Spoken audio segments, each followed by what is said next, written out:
Hello and welcome to Newsblitz. I am Shegun Ojumu. Before we continue, remember the coronavirus is a deadly disease. Wash your hands with soap for at least 20 seconds regularly or use a hand sanitizer. Also, wear a face mask when outside and maintain some physical distancing.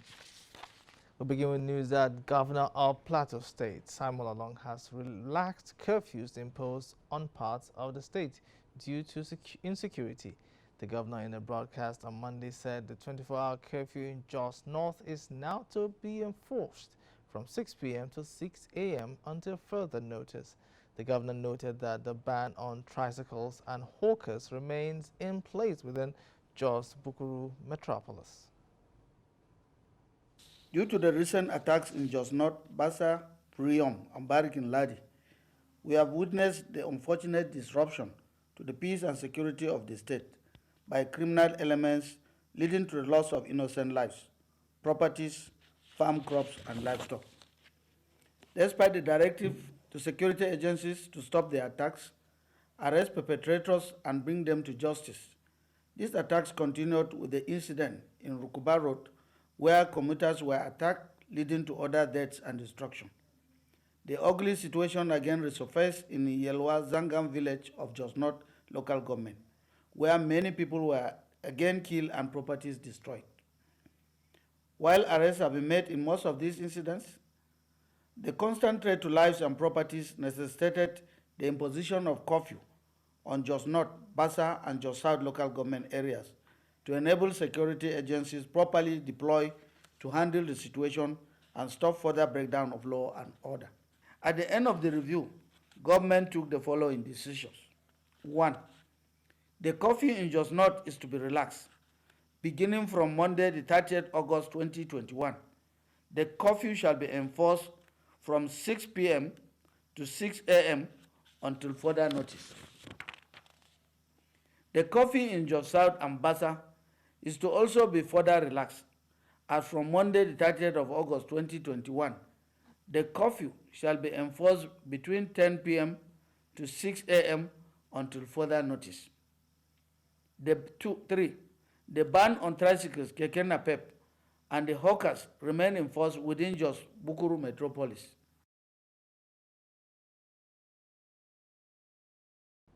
Earlier, the state governor visited the Yelma Zangam community of Jos North local government area following the attacks on the community last week, which led to the death of over 30 persons. Correspondent Samson Omale reports. Governor Simon Lalong of Plateau State is making a visit a day after 16 persons who were killed in the Yelwa Zangam attacks were buried. Governor Lalong, while condoling the community over the incident, said he was highly grieved over the killings, which are purely criminal and can never be left to go unpunished. I extend my condolences to all of you, especially those who love their loved ones. May their gentle souls rest in peace. I thank God that they are mobilizing more people. I thank God that they are also mobilizing relief material both from federal and state. And I assure you, those whose stocks were destroyed, the deputy governor will be back again tomorrow with the relief materials to distribute to all of you.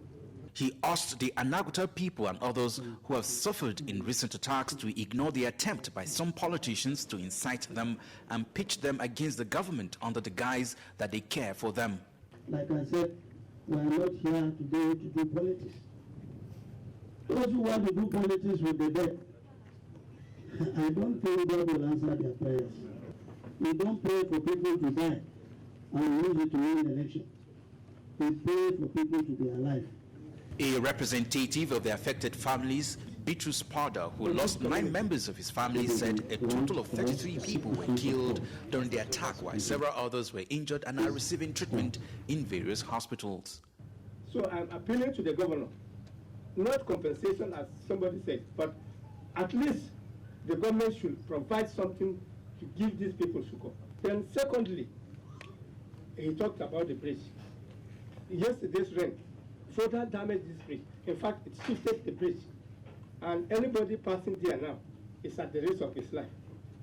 So I want to emphasize that bridge, if need be, a new one should be constructed, a concrete bridge should be made. Yelwa Zangam is in urgent need of supply of food items and temporary shelter, as most of the community's possessions were burned and looted. From Jos, Samson Omale, Silverbird News 24. In the same vein, President Muhammadu Buhari says his administration is aware of events and is moving ahead with force to crush the perpetrators of the current unrest in Plateau State. The president gave the assurance in a statement by his senior special assistant on media and publicity, Garba Shehu, in Abuja. President Buhari, however, maintained that to achieve success, communities must unite against these horrific attacks, saying retributive violence was not the answer. He challenged religious, traditional, and other community leaders on the need to preach peace and not to allow the use of their spaces for the propagation of violence and incitement to violence. Meanwhile, the Kaduna State Police Command has confirmed the murder of the son of Senator Balana Allah, representing Kebbi South. Captain Abdul Karim Ibn Allah, the 36-year-old pilot, was murdered in his house on Saturday in Kaduna State by yet-to-be-identified persons. This is contained in a statement by the command spokesman, Muhammad Jalige. His killers forcefully gained access into Abdul Karim's residence at Umaru Gwandu Road, Malali in Kaduna State.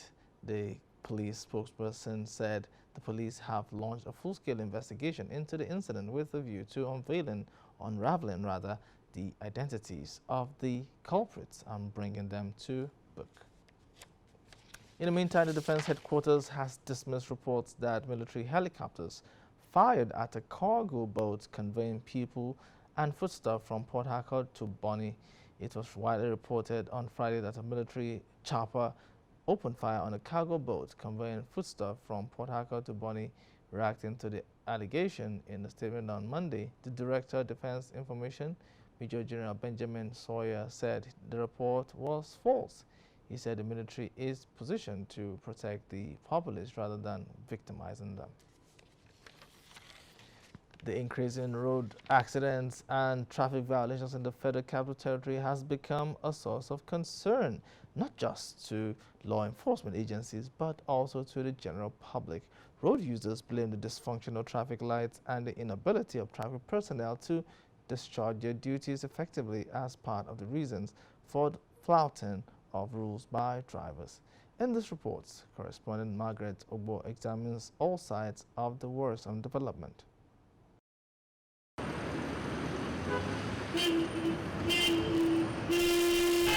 The increasing number of traffic violations in the Federal Capital Territory is sending shivers down the spine of many Nigerians.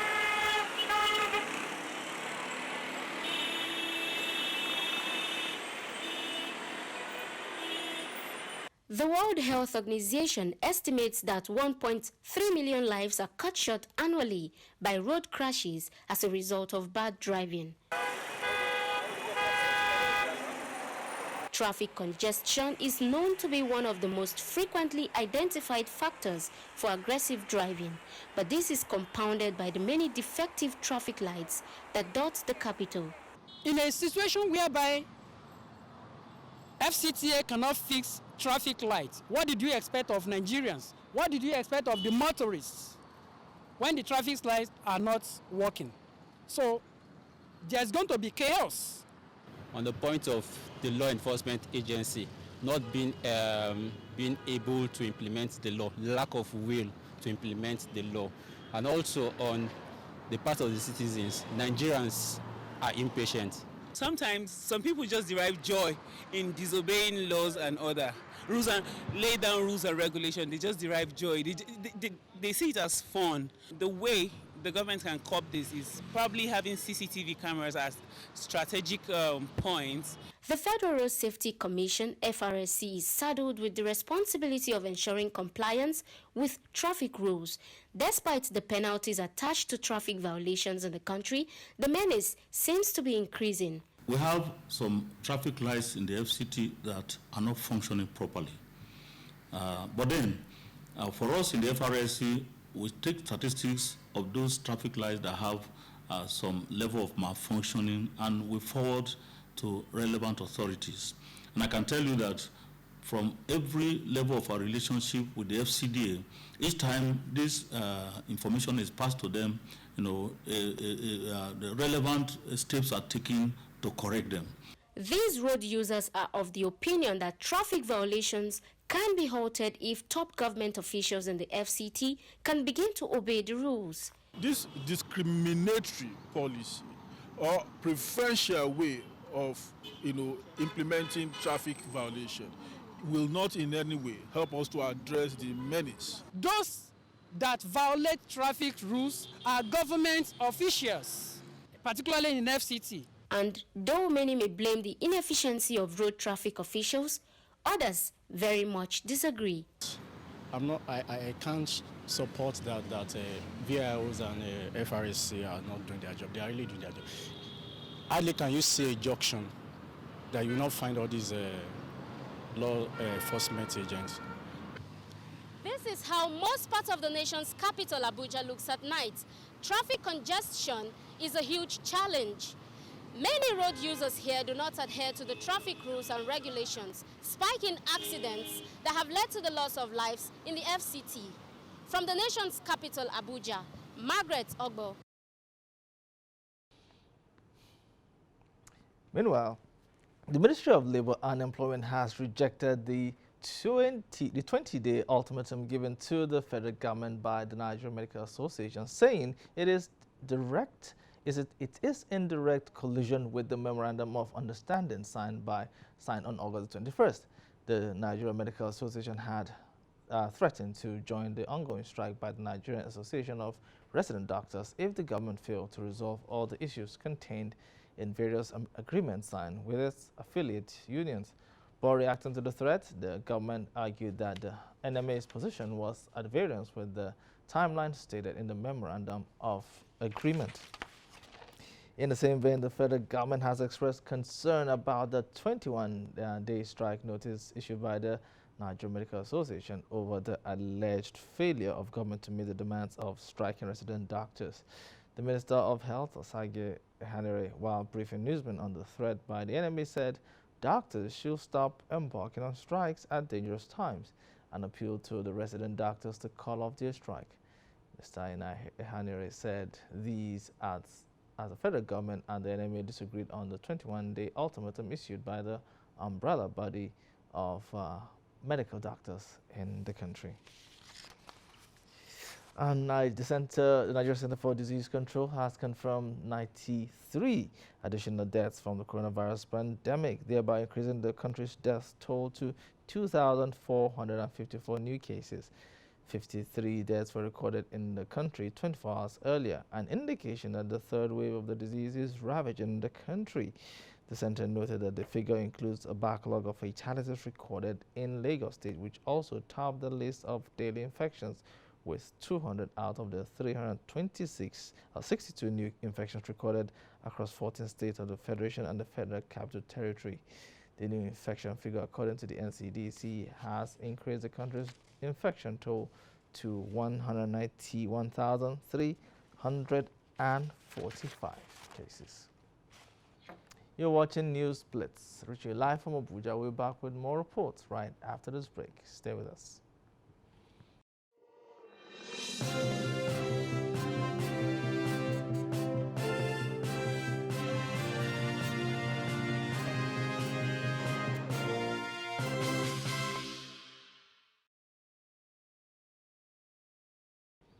Welcome back. A civil society organization has pledged to offer free comprehensive tuberculosis care and treatment for tuberculosis patients for the next 5 years across 14 states in Nigeria. In a statement, the board chairman of KNCV Nigeria, John Idoko, stated that the TB project will focus on locally generated solutions to provide tuberculosis prevention, screening, diagnosis, treatment, and notification while addressing stigmatization. The board chairman, however, reassured Nigerians of its commitment to locating missing cases of tuberculosis in communities. Next, procurement experts have yet again called on the federal government to constitute the board of the Procurement Council. This call came on the sidelines of a one-day summit held in Abuja. They also said professionals must be allowed to take charge of the procurement process in all ministries, departments, and agencies. Procurement experts say about 70% of Nigeria's budget goes to procurement. When you remember Nigeria's 2021 budget is about 13.5 trillion naira, the message hits home.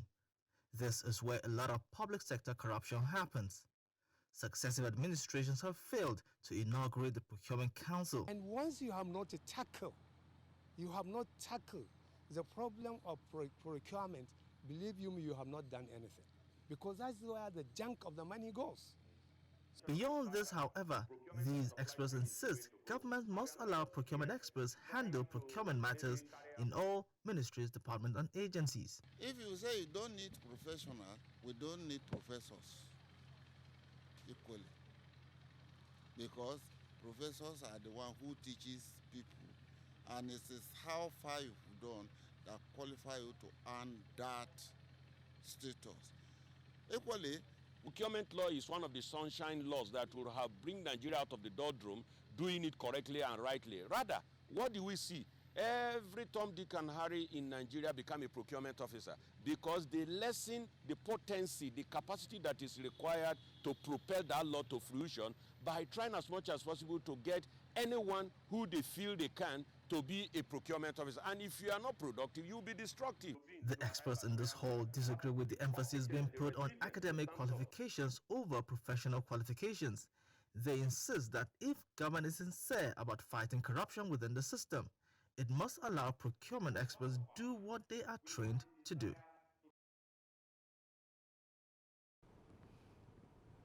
You're still watching Newsblitz. We'll bring you news from the foreign scene right after this break. Stay with us.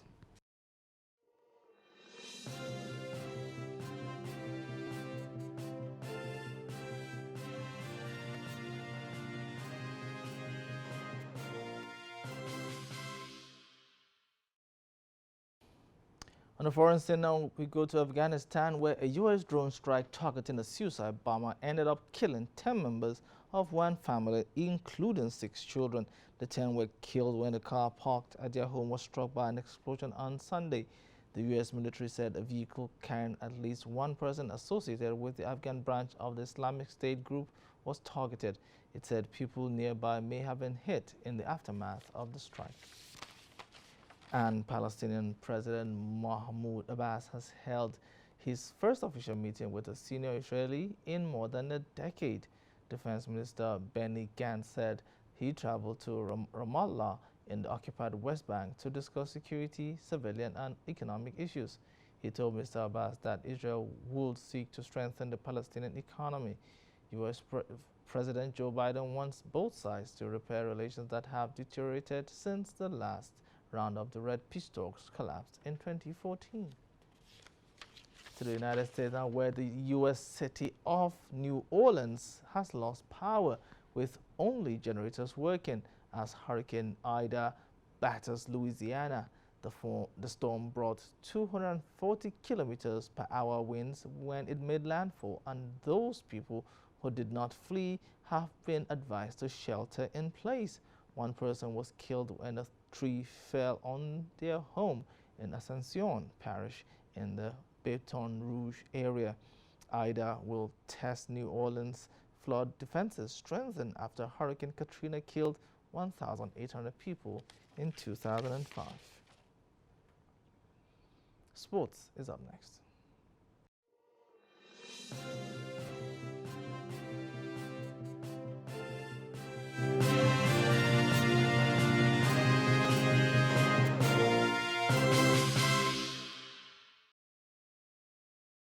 Folashade Oluwafemi continued Nigeria's success in powerlifting event at the Tokyo 2020 Paralympics after breaking world and Paralympic records to win gold. Featuring the minus 86 kg, Oluwafemi made her intent known with her first lift of 147 kilograms, shattering the Paralympic record of 135 kilograms. She is the third athlete and also third power lifter to win gold for Nigeria, for Team Nigeria, emulating the feat of Bose Omolayo and Latifa Tijani. Team Nigeria now has 3 gold medals and 2 bronze medals, all coming from powerlifting, and are now in the 21st position on the medal table, and Falashade is ecstatic with the achievement. And why not? Now, over 15 players invited for the Super Eagles' upcoming World Cup qualifier against Liberia have reported for international duty in Lagos camp.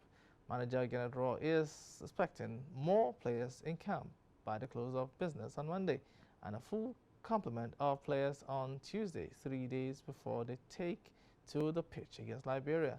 All the 30 players named to the roster have been instructed to show up in Lagos, including the 7 players named in the reserve list. Manchester United manager Ole Gunnar Solskjaer is hoping that they will have Cristiano Ronaldo ready for their clash against Newcastle United. Ronaldo will now join his Portugal teammates for next week's international games and return to the United squad in the coming week to prepare for their clash against Newcastle United. The Red Devils host Newcastle on September the 11th at Old Trafford, and according to Solskjaer, they are working to ensure that Ronaldo is ready for the game. So Newcastle, beware. And that's Newsblitz for today. Do remember, coronavirus is a deadly disease. Please wash your hands with soap and water for at least 20 seconds, and do that regularly, or use a hand sanitizer. Then use a face mask when outside, and maintain physical distancing. Thanks for watching. I am Segun Ojumu. From me and the team here, have a great evening. Bye-bye.